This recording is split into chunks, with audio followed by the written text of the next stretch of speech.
Joto la kisiasa katika uchaguzi mdogo wa ubunge wa Olkalau linaendelea kupanda, huku viongozi wanaounga mkono serikali wakizidisha kampeni za kumnadi mgombea wa UDA, wakiwahutumu wapinzani kwa kile wanachodai ni kueneza siasa za vurugu na propaganda.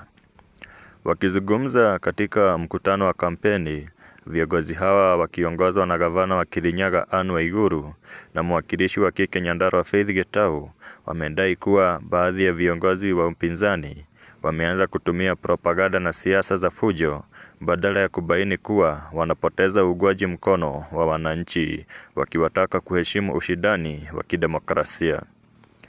Viongozi wengine waliohudhuria mkutano huo wamesisitiza kauli hizo kwa kusema kuwa uchaguzi unapaswa kuendeshwa kwa misingi ya amani na hoja, huku akiwataka wananchi kutokubali kushawishiwa kushiriki vitendo vinavyoweza kuhatarisha usalama na utulivu wa Olkalau.